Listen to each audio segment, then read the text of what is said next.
Bom, nós ainda não temos o texto final da LDO. Com base no que foi dito pelo deputado Danilo, o espírito do que nós pensamos foi acatado. Como vocês todos aqui presenciaram, o relator da LDO, o deputado, destacou aqui em alto e bom som. Os limites de contingenciamento estão esculpidos no arcabouço. Sendo assim, é isso que nós também pensamos. Então, repito, nós, eu, nosso vice-líder do governo, deputado Zaratini, ainda não temos o texto. Com base no que foi dito aqui, é o espírito do que nós pensamos, do que nós defendemos. Nós cumprimentamos o deputado Danilo pelo trabalho nesse sentido. Mas nesse sentido, o valor máximo de contingenciamento vai ser 23 ou 56, como disse a consultoria da Câmara? Se a banda é 0,6, eu acho que fica claro que o limite de contingenciamento está em 23 bilhões. E a consultoria da Câmara, que assessorou o deputado, diz que é 56. Se não aprovar, né? Se não aprovar esse texto. Fica em 56 se não aprovar esse texto. Perfeito. Que ele disse Aprovado o que o relator falou aqui, né, em termos de cumprir com aquilo que está na lei do arcabouço, então fica 23. A nossa interpretação, a interpretação do Ministério da Fazenda e do governo, é que o limite esculpido no arcabouço é de 23 bilhões. E nós temos pleno acordo no que foi dito pelo relator da LDO, pelo deputado Danilo. Os limites de contingenciamentos já estão estabelecidos anteriormente no arcabouço fiscal. Lembremos, nós aprovamos uma regra de arcabouço fiscal anticíclica. Se assim o é por isso que o arcabouço já estabelece os limites de contingenciamento que tem. O espírito da emenda que nós apresentávamos era exatamente isso, deixar claro, deixar patente que o limite de contingenciamento consoante com a banda 0,6 é de 23 bilhões. Então, só para ser repetitivo, mas só para Claro. ficar bem claro, independentemente da rejeição da emenda, que o relator disse que era frágil juridicamente, independentemente disso, o entendimento permanece sendo o de que o contingenciamento vai até 23 bilhões. Eu não interpreto que a emenda foi rejeitada. A emenda foi recebida de outra forma. A emenda foi interpretada. Então, nesse sentido, está contemplado. Enfim, como eu já disse anteriormente para vocês e reitero, não importa a cor do gato, o que importa é que ao fim pegue o rato. O objetivo, o espírito que estipulávamos, que era ser coerente a LDO no limite de contingenciamento com o arcabouço, esse espírito foi acatado, foi respeitado pelo relator da LDO e nós saudamos que tenha sido assim. Fica mais para cá, senão a gente não consegue olhar para a câmera. Mas não há um entendimento por parte dos técnicos, mas não há um consenso em relação a essa interpretação. Vocês não temem que isso cause uma insegurança jurídica? Vamos aguardar o texto do relator. Tendo o texto do relator, eventuais divergências, existe um órgão técnico auxiliar do Legislativo, auxiliar do Congresso Nacional, que faz, inclusive, parte do Poder Legislativo, que foi instituído no nosso ordenamento jurídico para esclarecer eventuais dúvidas. Esse órgão se chama Tribunal de Contas da União. Só que esse órgão disse ao relator que essa não é a interpretação que o arcabouço dá no contingenciamento. Então, aguardemos o texto do relator, da LDO.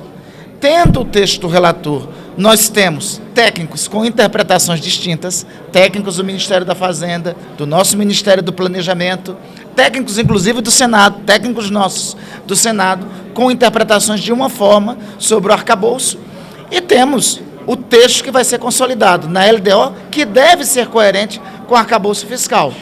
Para dirimir essa dúvida, a qual órgão se consulta formalmente? Não se faz uma consulta antes de ter uma norma em si. Nós não temos ainda a norma da LDO. Nós temos um projeto a ser apresentado. Tendo a norma, iniciando o ano fiscal de 2024, nós consultamos. É normal isso ocorrer a essa altura. É o primeiro ano sob a égide de um novo arcabouço fiscal, de uma nova regra fiscal. A LDO tem que ser consoante com esse novo arcabouço fiscal. Dúvidas são naturais que existam e, para dirimir as dúvidas, consultamos o TCU. Consultaremos o TCU. Vamos aguardar, se for necessário. Vamos aguardar o texto. Pelo que foi dito, o que eu posso dizer para você e para vocês, com base no que foi dito pelo relator Danilo Forte, ainda há pouco, aqui, o espírito do que nós defendemos é o espírito que está na LDO. Qual é o espírito que nós defendemos? Que a regra de contingenciamento, ela está contemplada no arcabouço fiscal. A LDO não seria lei complementar, porque o próprio arcabouço é a lei complementar 200 que foi alterado. A LDO deve interpretar, deve deixar patente, pacífico, o que constou no texto do arcabouço. Isto foi dito aqui pelo relator. Diante disso que foi dito pelo relator, com base nisso, repito, sem termos o texto, para nós, do governo, para mim, para o vice-líder Zaratini, para o governo, nós nos sentimos contemplados. Mas se o governo pensava assim desde o começo, por que a proposição da emenda? Porque a emenda era para esclarecer isto. A emenda era exatamente para esclarecer isto. A emenda, ela pode ser interpretada e redigida de diferentes formas. A interpretação do relator, que foi externada aqui para vocês, era que o texto da emenda traria insegurança jurídica. Se ele contemplou o espírito da emenda com outro texto, não há dificuldade alguma. Nós saudamos, contemplamos, batemos palma. É isso mesmo. Agradecemos esse trabalho feito pelo relator. Bom. Perfeito? Obrigado, pessoal. Pois não. Foi adiada A MP 1185. exatamente por Para terça-feira. porque havia os primeiros na instalação da comissão, que a expectativa era de apresentação do relatório ontem, para eventual votação ainda hoje. Queria entender como que estão as negociações, a gente sabe que está pegando mais uma questão política, e qual que é o novo calendário previsto? O relator, o deputado Luiz Fernando, o relator, achou por bem nós dialogar com o presidente Arthur quando ele retornasse, que ele retornasse da viagem que está fazendo ao exterior, para ver se não existiria nenhum tipo de dúvidas em relação ao relatório e para pacificar a apreciação. Nós temos uma tarefa hercúlea e que eu quero dizer para vocês que nós estamos confiantes que iremos cumpri-la. Para nós, teria folga melhor, seria mais tranquilo se conseguíssemos ler hoje o relatório, ler o relatório ontem, votar hoje, encaminhar semana que vem para a Câmara e para o Senado. Não foi possível, é necessário mais consultas para a Câmara. O próprio Ministério da Fazenda está dialogando com as dúvidas que existem por parte de senadores e por parte de deputados. Para aprovar a medida provisória tem 3 fases. A primeira fase é a apreciação na comissão mista, a segunda é a apreciação na Câmara e a terceira é a apreciação do Senado. Para cumprir esta corrida de 800 metros, é necessário que esteja tudo esclarecido e tudo pacificado. Então, entendemos por bem que é mais... que a cautela nesse sentido só vem ajudar. Então, o novo calendário será terça-feira. Nós faremos a leitura do relatório na comissão mista. Quarta-feira, estamos confiantes que ela será votada e aprovada na comissão mista. Tem à disposição, tenho certeza que teremos à disposição, já está manifestada a disposição do presidente do Congresso Nacional para reunir na semana seguinte o Senado para apreciação da medida provisória. O presidente do Congresso Nacional falou isso para mim, para o ministro Padilha, para o líder Jacques Wagner, em um almoço que tivemos, e para o líder Eduardo Braga, em um almoço que tivemos na residência oficial. O presidente do Congresso Nacional, o senador Rodrigo Pacheco, disse também hoje a mesma coisa para o ministro Haddad. Eu tenho certeza que a mesma sensibilidade teremos por parte do deputado Lira, do deputado Arthur Lira, presidente da Câmara dos Deputados. Então, achamos... O ideal seria o calendário anterior.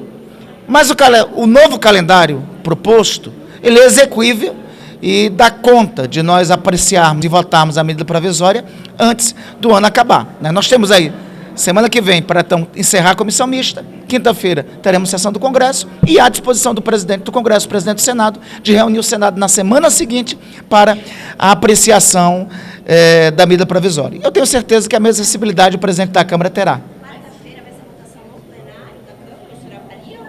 Não. Terça-feira, lido o relatório na comissão mista. Quarta-feira, votamos o relatório na comissão mista. Quinta-feira é sessão do Congresso Nacional, como todos vocês já sabem. Na semana seguinte, a nossa pretensão é, dialogando com o deputado Arthur Lira, com o presidente da Câmara, votar no plenário da Câmara e já ter à disposição do presidente do Senado, reunir na semana seguinte o Senado para também votar o relatório da 1185. O senhor acha que dá para fazer aprovar todas as medidas do ministro Fernando Haddad até o recesso parlamentar? Semana que vem deve ser reforma tributária aqui na Câmara. Na verdade, nós só temos uma medida a mais, que é a 1185. A reforma tributária é uma medida do nosso governo, mas é uma medida, sobretudo, do país. Eu estou confiante que nós conseguiremos votar na Câmara. O deputado Carlos Zaratini já está dizendo isso, está bem avançado nisso daí. Então, vamos ter a última semana antes do Natal, Muito trabalhosa. a última semana antes do Natal, para promulgar a reforma tributária e aprovar a medida 1185. Sobre a 1185, o relator indicou que deve desidratar parte da JCP que vai ser incorporada e que esse texto já estaria com a Fazenda, que ele vai incluir no seu parecer final. Queria saber como o governo recebeu isso. Perfeitamente. A informação que nós temos hoje é que o relatório, basicamente as linhas gerais do relatório do deputado Luiz Fernando já está pronta, já está, e os termos do relatório têm total acordo com o Ministério da Fazenda e tem total acordo com o governo, né? Mesmo com essa alteração sobre a JCP, a expectativa em relação aos 85 se mantém. Nós deveremos ter 35 bilhões de arrecadação e uma poupança de 70 a 80 bilhões. Isso é indispensável para o esforço fiscal e para mantermos o horizonte de meta de déficit primário zero para o próximo ano. Depois que aprovar lá no Senado, vai precisar voltar para cá. Já iniciou esse diálogo para votar ainda esse ano também?